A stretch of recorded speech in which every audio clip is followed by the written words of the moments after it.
Sahabat ngaji biasa, pernahkah kita membayangkan seorang yang dulunya menjadi musuh Islam, justru berubah menjadi salah satu tokoh paling agung dalam sejarah umat ini? Itulah Umar bin Khattab radhiyallahu anhu. Hari ini, mari kita telusuri kisah hidup beliau dari sebelum masuk Islam hingga menjadi khalifah kedua yang keadilan dan ketegasannya mengguncang dunia. Umar bin Khattab adalah seorang bangsawan Quraisy yang dikenal keras, pemberani, dan tegas. Ia termasuk golongan yang sangat menentang dakwah Rasulullah Shallallahu Alaihi Wasallam di masa awal. Ia bahkan pernah berniat membunuh Nabi Muhammad, sebuah rencana yang akan mengubah segalanya. Tapi justru dalam perjalanannya mencari Nabi, Allah mengarahkan hatinya kepada Islam melalui kejadian luar biasa, saat ia mendengar ayat-ayat Al-Quran dari surah Taha yang dibaca oleh saudarinya sendiri, Fatimah binti Khattab.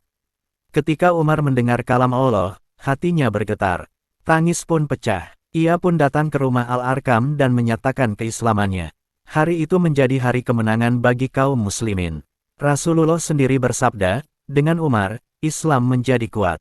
Sejak saat itu, Umar tidak pernah mundur. Ia berdiri di barisan terdepan membela Rasulullah dan Islam. Selama bersama Nabi, Umar terkenal karena keberaniannya. Ia tidak sembunyi-sembunyi dalam beribadah. Bahkan saat hijrah ke Madinah, ia tidak melakukannya diam-diam seperti sahabat lain.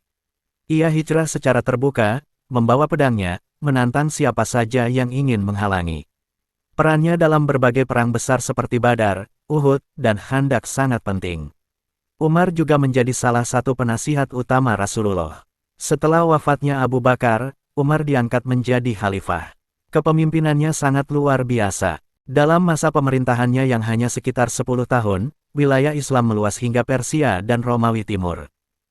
Ia mendirikan sistem administrasi negara, memperkenalkan sistem kalender Hijriyah, dan memastikan kesejahteraan rakyat. Umar sering berkeliling malam hari untuk melihat kondisi rakyat secara langsung. Ia sangat takut jika ada rakyatnya yang kelaparan. Sampai-sampai ia berkata, jika ada seekor keledai yang terperosok di Irak, aku khawatir Allah akan meminta pertanggungjawabanku. Begitu dalam rasa tanggung jawabnya. Umar wafat karena ditikam oleh Abu Lu'lu'ah saat sedang memimpin salat subuh. Ketika ditanya siapa yang menikamnya, ia hanya bersyukur bukan dari kalangan muslim. Dalam detik-detik terakhir hidupnya, ia terus memikirkan nasib umat.